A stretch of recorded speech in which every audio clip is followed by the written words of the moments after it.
nit ci boppam yar ko faj ko jàngal ko xamal ko dundal jox ko ba dundam neex mu am conscience ni moom nit la bu nite. Xalifa lañu àndal ñun ñi Xalifa lañu àndal ngir mottali yéene. Xalifa lañu àndal ñun ñi Xalifa lañu àndal ngir mottali yéene. moom lañ bëgg mag ñi moom lañ bëgg moom lañ bëgg ndaw ñi moom lañ bëgg moom lañ bëgg ndax moom réew mi la bëgg. Badiane Diarra parti bi ñu bokkoon nekk muy AFP moom moo nekkoon responsable des femmes de Médine bi ma ko waxee ne ko di ngeen fii ñëw mu ne banaa lépp ñëw loo nekk maa ngi ci. Amadou Lo adulte yi nga xam ne ñoo nekkoon ci parti boobu aussi bi ma ko waxee dana ma dinaa ñëw. jigéen ñi ay GIE la ñu yor dama ci tànn ay tête de pont rek pour que ñu ñëw fekkee waxtaan bi. samay xarit aussi ay étudiants yu bëri yoo xam ne ñu ngi fi ñi UGB ñi UCAD ci université yu fasantikoo ci dëkk bi ci réew mi ñoo fi daje. kii également suñu maam la muy yaataat pour dire que rek Khalil li mu ko waxee noonu la man dama yàgg ci terrain politique bi benn parti lañ ma xamal muy AFP depuis ma nekk pépinière progressiste ba léegi changé wu ma couleur parce que man dama jàpp ne constance dafa am solo ci àdduna. constance nag day ànd ak lecture critique boobu moo tax ma ubbi samay bët xam ne ce parti boobu espoir bi ñu doon décliner nekkatu fa. waxtaan naa ci Khalil lu bëri avant biñ ciy waxtaan sax boobu xamaguñ ndax di nga nekk candidat wala doo nekk candidat mais dañu rafetoon njortu rek bi yëf yi leeree ñu waxaat mu ne ma incha allah dinaa fexe ba nga xam ne Khalifa di ngeen toog ak le maire Barth ma ne ko loolu dina ma neex trop. li ma gëm nag ci politique mooy liberté ak vérité sama expérience bëriwul waaye jàpp naa ne loolu moo nekk sama carburant su ma gisuloon également cette liberté ak cette vérité ci yéen xëy na du ma nangu sax rencontre bi am mais je le fais avec toute liberté et en toute vérité parce que jàpp naa ne mooy li war a tax nit di yëngatu. dañu nekk nag ci dëkk bu compliqué def fi politique c'est compliqué pour intérêt Sénégal jar na ay nit jóg daagaan baatu askan bi yee xelu nit ñi pour que nit ñi mën a comprendre bala ñuy def ay erreurs. donc ñu ngi leen di masaw di kontaan ci ñëw bi rëy na trop ci man. fi may njëkkee nag mooy gërëm ñi fi ñëw suba ba léegi di xaar parce que am na ñu bëri dem nañu tey sama ASC mooy football ASC jamono dama fooroon nekk mais jeunes yu bëri sax demuñ mais jar na ko. kii mooy sama mag mooy sama taawu papa muxaddamu Cheikh Mahi Cissé la porte parole Medina Baye imam actuellement moo ko muxaddamal taalibe yi jiitu nañ ko moom mu ne day xaar. ma xam ne nag dëkk bii li ma fi jot a def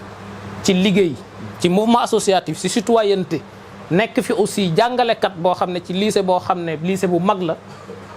war naa mën a taxaw nag ànd ak ñoo xam ne ñoom gëm nañu ne man war naa mën a apporter ci xeex bi te ma wane ko ci à travers mes résultats.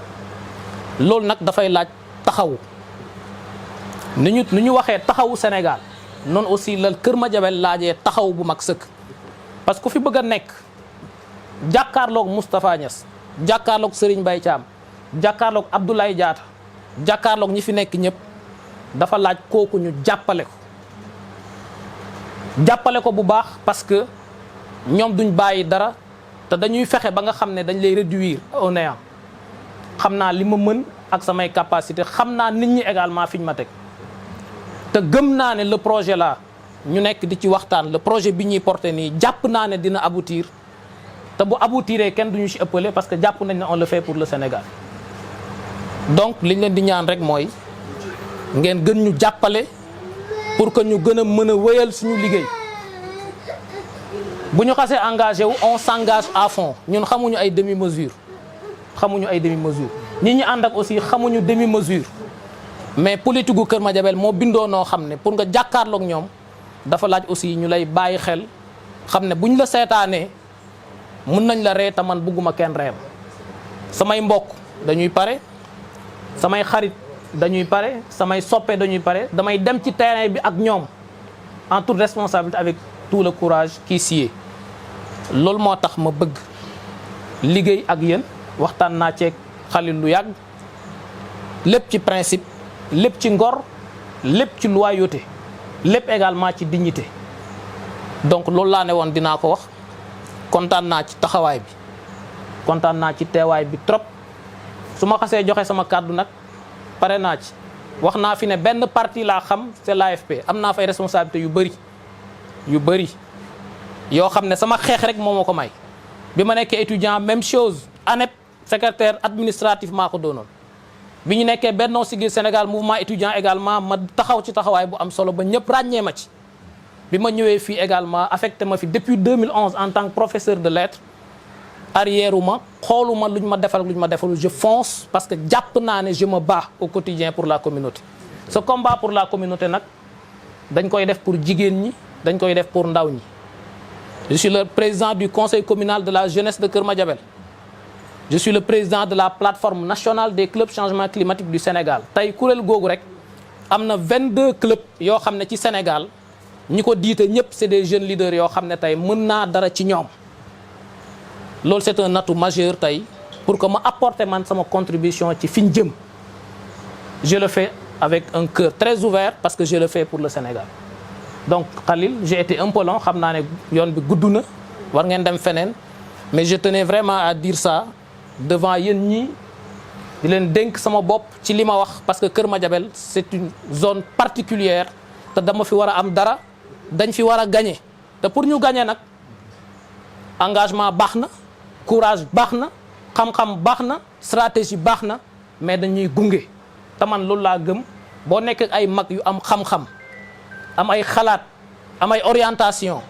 waroo ragal ñoom dañu nekk lampe dañu nekk phare di la niital pour que yow li waroon a lëndëm li wax pax yeeg kayu yeeg épines yeeg lépp nga mën ko sauter dem pour jëli l'objectif te man gëm naa ne nitu défi la que xam na bu baax jàpp naa ne c'est possible donc loolu rek laa ci bëggoon wax di leen gërëm di leen sant di gërëm ñi fi nekkoon nag ñi bëggoon a ñëw te jotuñ dugg yëpp di leen gërëm di waxaat encore une fois ne président kontaan naa ci ñëw bi ça symbolise beaucoup de choses pour moi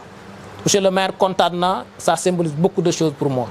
le pacte est scellé te jàpp naa ne on va travailler dans la loyauté dans la dignité mais également dans le soutien mutuel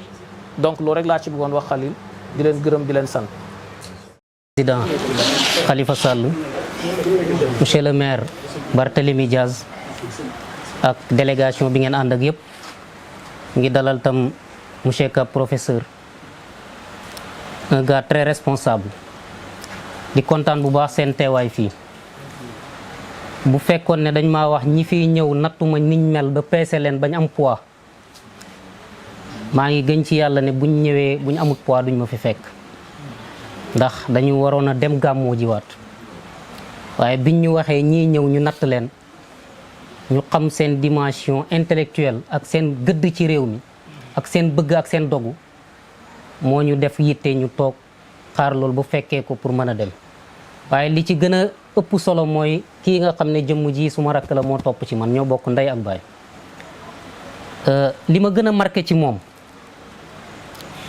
mooy engagement am je me souviens quand on était à l'université dafa doon xëccoo pour doon président amical des étudiants ressortissants de Kër Madiabel boobu affaire yi critique na lool ma xelal ko ne ko lii ngay ut dama bëgg nga bàyyi ko mu ne ma quand l'essentiel est en danger s'engager devient un impératif catégorique si la engagé xeex jël amical bi def fa réalisation boo xam ne nii man ça m'a surpris ba projet bi gën a rëy bu mu réfléchiroon mooy un étudiant un livre muy projet bibliothèque beneen projet bi gën a rëy tam mooy don de ticket pendant les périodes d'examen bi ma nattee yooyu ma xam ne kii c'est quelqu'un qui se dépouille de son moi égoïste pour être au service de l'humanité ma natt ko ci moom mu doy ma ci lu bëree bëri bi mu nekkee ci politique yàgg na ci lool constance dafa am solo ndax mag ñi dañ ne lépp lu saxul du meññ depuis mu nekk pépinière de l'AFP jusqu'à nos jours mësta changer parti. bi ma ko interpellé fan yi ma ne ko man ton déjà vécu riche en enseignement ton déjà vécu riche en citoyenneté ndax da nga ko nar a jël nii rek paqueté ko teg ko ci tiroir yi mu ne ma non dama nekk ci benn analyse critique dama nekk ci observation ma ne ko loolu dafa war a servir dara ma ne ko il faut se poser 3 questions te yow sa mobile d'action yëpp loolu la mooy qui je suis qu'est-ce que je peux apporter que doit être ma contribution au changement nécessaire de l'humanité te moom loolu gis naa ko ci moom il se dépouille de son moi égoïste pour être au service de l'humanité ñoo bokk waaye ay nawle lañ ci xam-xam ay nawle lañ ci jikko ndax góor gi ñu yar lim ñu yaree rek mooy njub jàng xam yaru jub baax di baaxal bés mos na koo wax ne ko sa yëngatu yi ngay def maa ngi la siy ñaax na nga si gën a góorgóorlu mu ne ko yonent bi sallallahu alayhi wa sallam bi wax yu bi di wàcc si moom mbir yi dafa xawoon a diis ci moom lool bi mu ñëwee si Ndey Xadija ne ko man de damaa ragal ne lii dina ma gaañ wala dina ma lor Ndey Xadija ne ko yàlla du la lor mukk ndax da ngay ganale gan da ngay xenu coono nit ñi da ngay amal si dëkk loo xam ne amutoon fa kon képp koo xam ne am nga responsabilité enu coono nit ñi amal ci dëkk loo xam ne amutoon fa dëgg-dëgg kooku yow yaa ngi bëgg noppal nit ñi waaye yow si sa bopp doo noppalu moo tax it lépp lu mu nekk njabootam ñu ngi ci nekk ak moom ndax njaboot gi yëpp ñun benn lañ moo waral ngeen ñëw fekk fi ñii ñëpp tey xarit yaa ngi fi soppe yaa ngi fi waaye mbokk yi si deret itam ñëpp a ngi toog ñu bëgg nag ngeen bàyyi ko xel bu baax ndax bàyyi na lépp lu mu jàppoon te lépp lu mu xas dugg du ci dellu gannaaw mukk man xam naa ko lu ko ñorul nag talut ko te citoyenneté dundam la vie associative def na si lu bëree bëri te daf ma koy wax le plus souvent daf naan ma la citoyenneté implique des devoirs envers soi-même envers les autres et envers l'humanité donc dëgg-dëgg moom li ko ñor du boppam mais humanité bi moo ko ñor ak population bi donc comme Sénégal nag fi ñu toll dañoo soxla ñaar ay nit ñu dëggu waaye nit ñoo xam ne ñu am yar lañ tam damay wax ne ñaar yooyu mën nañ koo gis jëmm ji yar ku bëgg yar rek ak nite humanisme bien ordonné di nga ko bëgg waaye nit tam pour nga avancer sa dund il faut nga am dëgg ak fit jëmm ji itam ku bëgg dëgg ak fit dëgg-dëgg da nga ko bëgg ñaar ñi aussi Philippe Mérieux benn borom xam-xam la en sciences de l'éducation daf ne un bon pédagogue doit contribuer pour le changement de la cité te ñii ils ont été de très bons professeurs yoo xam ne respecté nañ leen kii maak moom bokk nañ classe 3e ambition bii mu am yàgg na koo am ñii kon buñ takkaayoo ànd ak ñii gëm naa ne lépp luñ bëgg yàlla mën na leen koo may ñun nag suñ mbokk mii lépp lu mu nekk ñu ngi si ñu ngi ànd ak moom ñu ngi koy taxaw ñu ngi koy dimbale te dëgg-dëgg njaboot gi yëpp ak famille bi yëpp ñu ngi ànd ak moom amul nag lu mu ciy yox-yoxi wala lu mu ciy xelaat wala lu mu ciy ragal ndax comme daf ma doon wax ne ma bëgg naa balaa may engagé wu ci dara ma doon gor ndax gor mooy ku gor ci dara moo tax mu respecté métier am di ko jàngale bi mbiri yëngatoo si fi mu nekkoon daf ne ma man je préfère ma nekk ci citoyenneté di liggéey je préfère aussi ma doon un bon professeur ba gis lu ma doy leer sama bët yi bu ko defee ma dugg ci donc loolu yegsi na tey yàlla dogal na ko tey ñu ngi ko siy ñaanal yàlla di leen ñaanal yàlla yaakaar gii nga xam ne am nañ ko ak lii ñuy nas nii ñu ngi ñaan yàlla yal na leen yàlla dimbale ba lépp lu ngeen ci bëgg ngeen am ci loo xam ne lu kawe seen njort la bëgguma guddal waaye gis naa fi ñoo xam ne ñuñ ànd ak na ngeen ragal yàlla te ànd ak ñi dëggu donc dëggu rek moo am solo boo ànd ak ñi dëggu dëgg da nga gis ne sa jéego yi waxtu wu nekk mi ngi tegu ci loo xam ne nii lu jaar yoon la ñu ngi yemale foofu kàddu yi di ñaan yàlla compagnonnage bi dal na doon njëriñ yoo xam ne Sénégal yëpp ñoo koy bokk te yonent bi sallallahu alayhi wa sallam wax ne hubbul watanu minal iman bëgg sa réew bokk na ci gëm yàlla kon képp koo xam ne yaa ngi engagé wu ci politique rek dëgg yaa ngi def yitte boo xam ne nii mën nañoo wax ne si benn lef ci mission yonent bi sallallahu alayhi wa sallam moo nga jël ndax boo taxawee gis médiocrité muy dem te agiro pour changer ko tu sponsorises la médiocrité lépp lu yàqu rek yow bokk nga ci waaye boo taxawee engagé nekk dans le système wax ne damay changer ne pas être dans les périphéries dëgg da ngay xam ne yow lépp lu baax bokk nga ci waaye lépp lu bon tam yow agir nga même bu changé wul sax def nga si tout ce qui est en ton pouvoir ñu ngi yemale foofu kàddu yi di gërëm ñëpp. le coordinateur régional de Taxawu Sénégal. ci Kaolack. waaw ok. fii itam xam naa ko bu baax présenté bii ngay présenté nii. maa ngi jëkkëram parce que maa ngi jëkkëram ne suma tàgg. ok. ma xam ko ci ngor ak fulla ak fayda lépp lu mu dugg.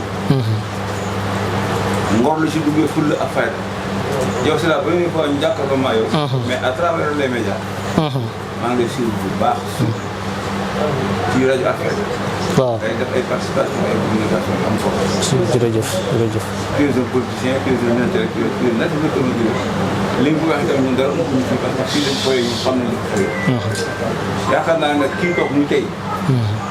ak jàmbaar ji toog comme ni ñu seqee ñoom ñaar ñii. dara wut laa jàpp.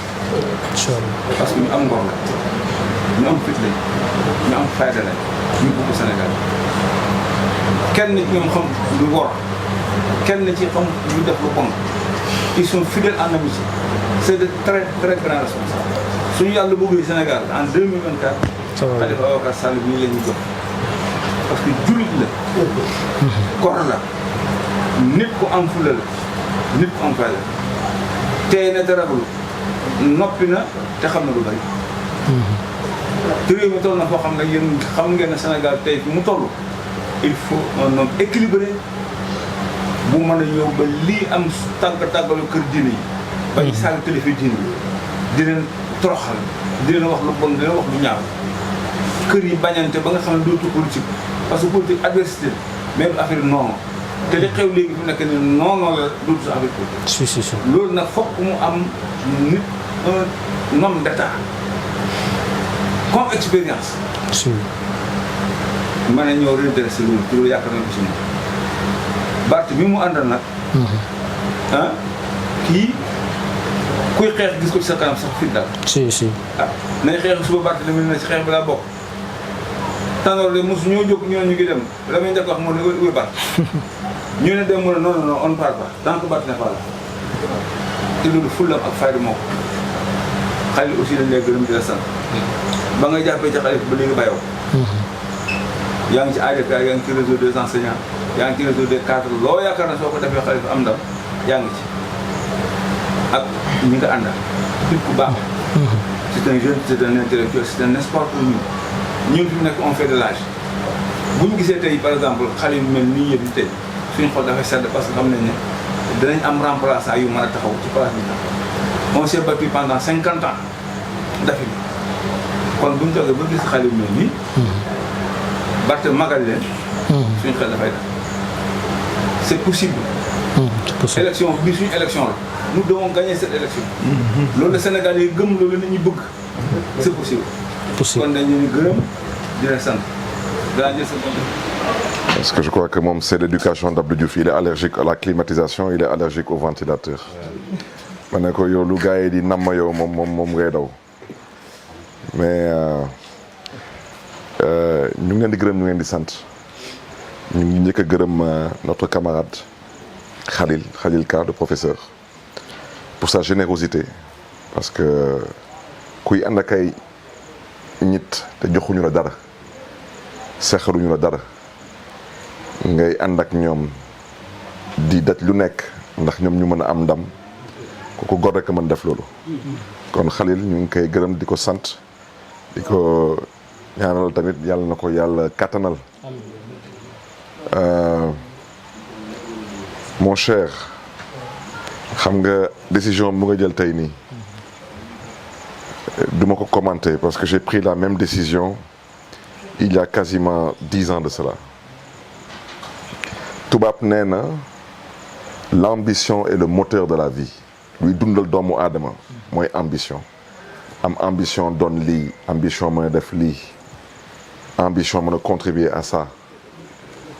man dama àndoon ak le secrétaire général du parti socialiste dem si yàlla Ousmane Tanor Dieng yàlla na ko yàlla xare ci àjjana yu gën a kawe yi te jéggal ko ay bàkkaaram ba ñuy dem ba ci biir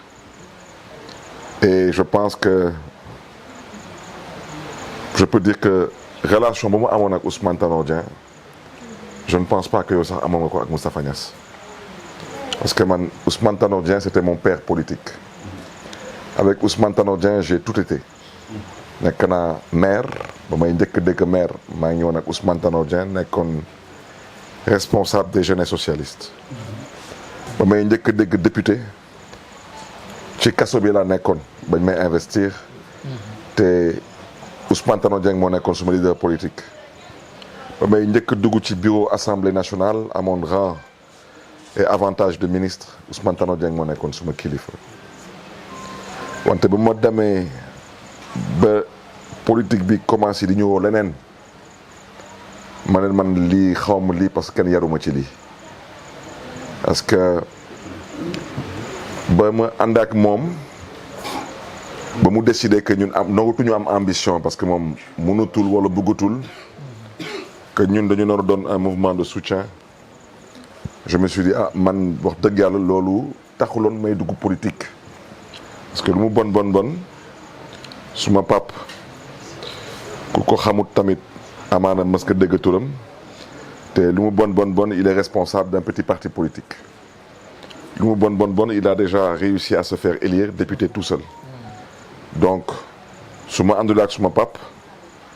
du ma ànd ak keneen lu ma gëmoon mooy idéologie maa ngi fàttaliku sax ndeysaan bés un haut responsable du PS ñëw seet si ma ne ma lu ngay def ni mënoo ko def à l'époque sax je pensais qu'il y avait Ali Haïdar bu ne woon génne du gouvernement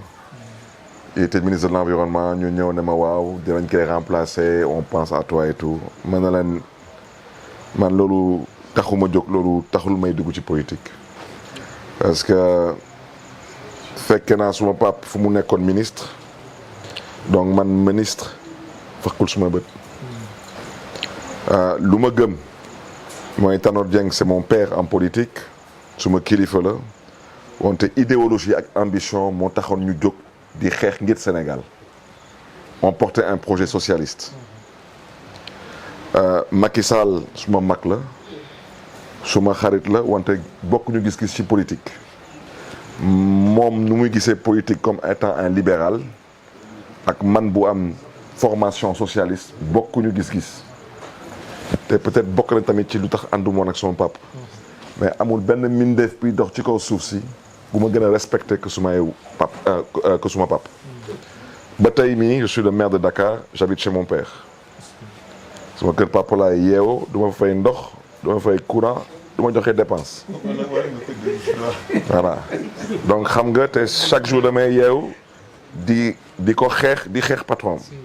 parce que mon père est ministre d'État envoyé spécial du président te su ma neexoon ne da foog ma ànd ak góor gi déet te góor gi musul taxaw ci kër gi ne ma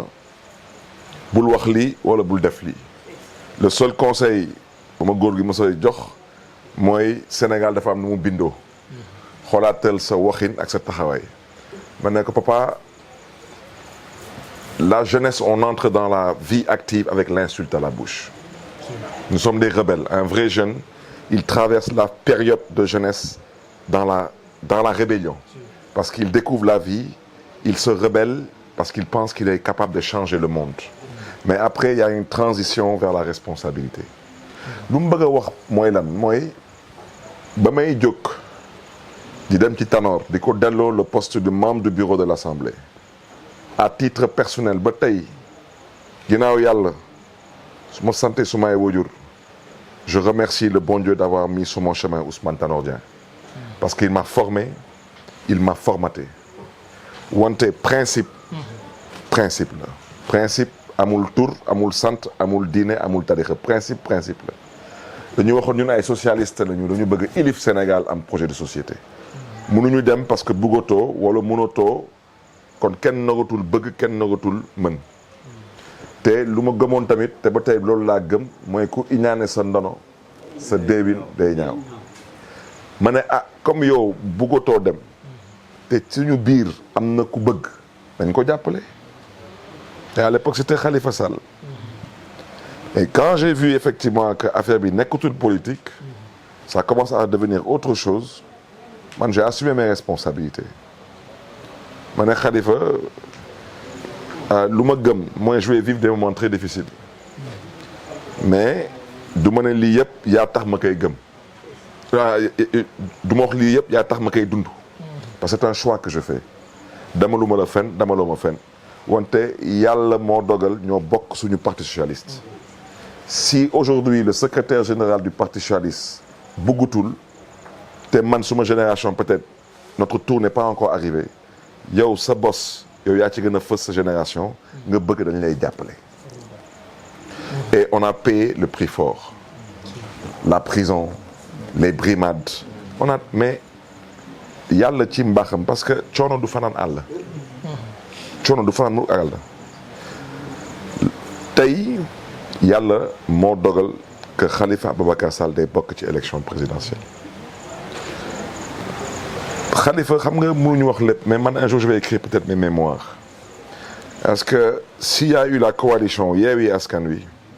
c'est parce que je suis allé prendre quelqu'un que j'ai pour ne pas dire des personnes que j'ai amenées chez lui il ne le connaissait pas lui-même ne les connaissait pas il fallait construire une coalition pour faire face à un régime kon tey ñu fi bëgg a indi Sénégal la pensée unique mooy lu may xalaat moom nga noonu xalaat par force man maa noonu bëgg yow noonu bëgg ku may jàppale moom ngay jàppale par force loolu diine sant ko jekkul ci démocratie moo tax tey man lu ma gëm mooy yàlla suy defar day mel ni kuy yàq moo tax ma ne Khalifa ñun lu ñu jàngoon parti socialiste mooy proximité moom la Senghor defoon ba doon premier président du Sénégal nañu topp tànku président Senghor donc aujourd'hui nga nekkoon yow parti AFP nga décider que tey pour les mêmes raisons ça veut dire qu'aujourd'hui quelqu'un considère que mënatul wala bëggatul ben il considère qu'on doit tous être des souteneurs je suis désolé c'est pas de la politique ça veut dire su ñu woote woon congrès waa AFP toog comité central réunir bureau politique réunir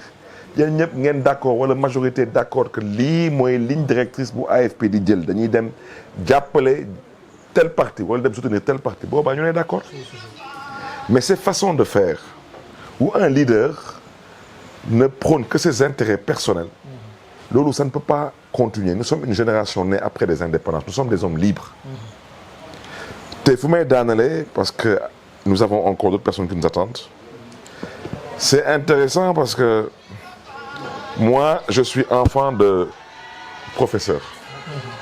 ma mère était le professeur d'espagnol de Khalifa Sall et j'ai dit à Khalifa Sall la première fois que tu m'as vu tu sais où dans un berceau suma yaay ma mère venait d'accoucher en 1975 sama yaay doon jàngalee Khalifa Sall espagnol suma yaay jëloon congé maternité suma yaay di corriger ay notes ñoom ñuy ñëw suma kër di jël seen ay notes muy ñëw di jël si ces notes de composition il m'a vu dans mon berceau de bébé xam nga ça c'est personne ne connaît cette histoire yàlla rek mën du jum du jaawle moom mii mu dem ba nekk tamit professeur de géographie histoire géo yow tey tu es professeur et Khalil est professeur donc le hasard n'existe pas maintenant nag man lu ma gëm te lu may ñaan yàlla mooy yàlla na yàlla def lu gën ci askanu Sénégal ak ci Sénégal ci élection présidentielle bu ñu am ci 2024 wante lu ma gëm mooy ku nar a jiite Sénégal ñaar la nar a am comme atout mooy yéene ak yërëmande ci askanam parce que pour man ku bëgg a tabax Sénégal soo amulee yéene ci sa askan ba daanaka yow nu ngay yeewoo sa doom yi nu ñuy yeewoo nga am même yéene pour askanu Sénégal ak nu ngay yërëmee sa njaboot ak nu ngay yërëmee yow sa bopp sax nga yërëmee tamit noonu askanu Sénégal man loolu laa gëm que loolu mooy doon le meilleur profil pour être président du Sénégal et je pense aujourd'hui que et je terminerai cette fois-ci par ce point Khalifa Sall est en politique depuis l'âge de 12 ans moo tax suma maas ceux qui sont de 75 74 tey ñu taxaw ne ñoom rek ñoo nar a falu kii narul falu ak lépp lu mu daj c'est que dañuy juum di jaawale parce que ñun balaa ñuy juddu kii mi ngi politique. Ma mère m'a dit Khalifa Sall était dans ma classe déjà à l'époque il était pionnier socialiste. Il était à l'école et il parlait que du Parti socialiste. Et il vendait l'idéologie de Senghor. Donc il a traversé l'époque de Senghor, il a traversé l'époque d'Abdou Diouf. Am na lu ñu fa liggéey ñoom ñaar liggéey la leen Sénégal am na lu ci baax am na lu manqué. Il a traversé l'époque d'Abdoulaye Wade. Il a traversé l'époque de Macky Sall. Et toutes ces époques avec des responsabilités. Ministre, député, maire. Donc, je pense que si quelqu'un est le mieux placé pour pouvoir rectifier ce qui manque au Sénégal, il a un bon profil. Oui, mais c'est pas normal. Non, non, c'est pas grave, c'est pas grave. Je termine, on va y aller. Donc, mon cher Habib,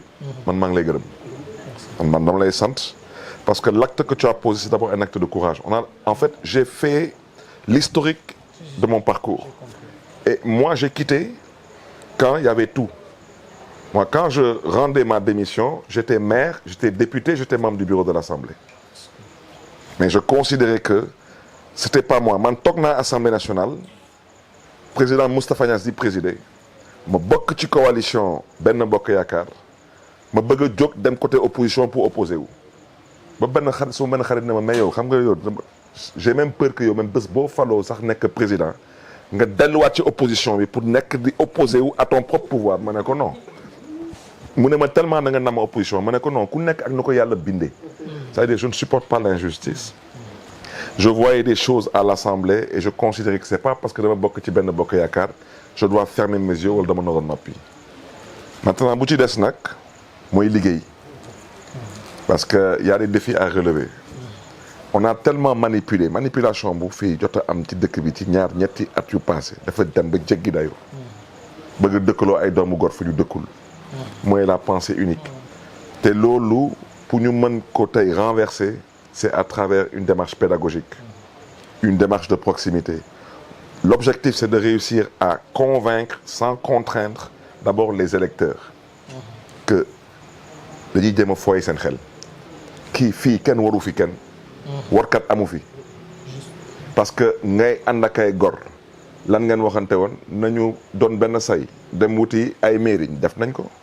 nañu doon benn say dem wuti ay député def nañ ko suñ ci génnee ku nekk dem dàqi wërsëgam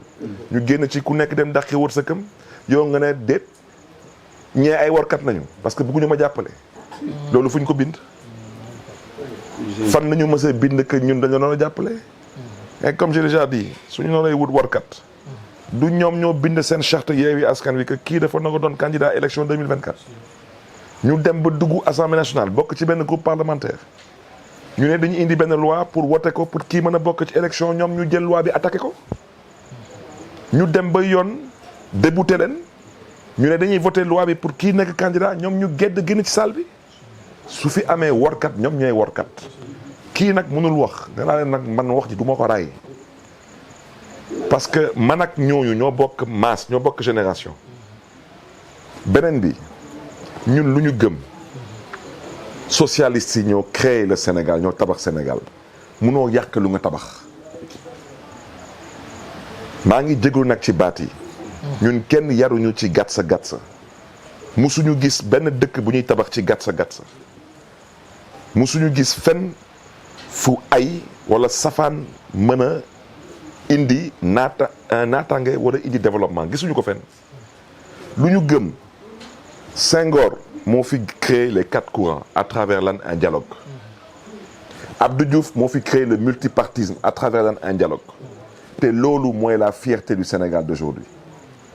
te man maa ngi continuer di ñaan yàlla ñooñu yàlla na leen yàlla dimbali ba ñu dellu si waat seen xel yi parce que lu ñu bëgg indi Sénégal ce n'est pas continuer donc je pense que tey kii du ma wax ci ay waxam mais tout le monde sait que c'est une personne il symbolise la sagesse la lucidité la sérénité le vécu et l'expérience Maintenant, comme tous les hommes politiques, il a ses forces, il a ses faiblesses. Il a ses qualités, il a ses défauts. wante lu am ba am lu Sénégal soxla tey pour ñu mën ko tabax man gëm naa ni am na ko. Donc daal loolu moo nekkoon kàddu yi di leen di gërëm di leen di sant bu baax a baax.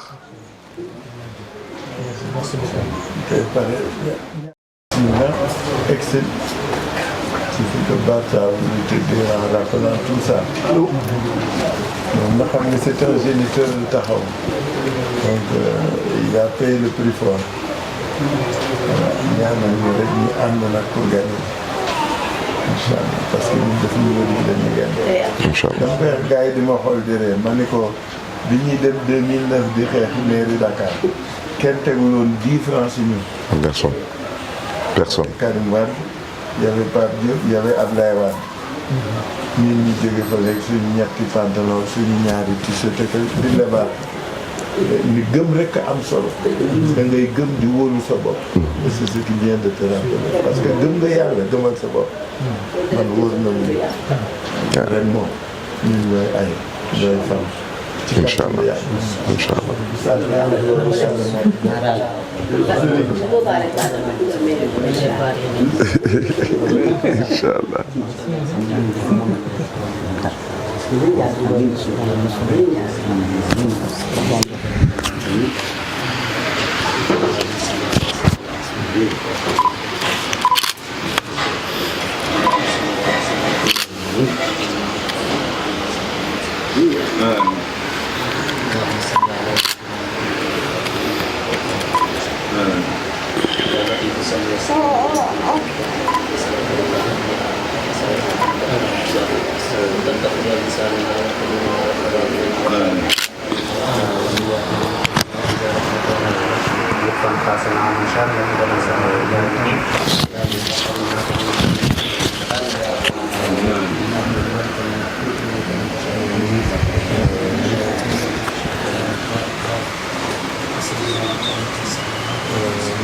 اللهم صل على سيدنا محمد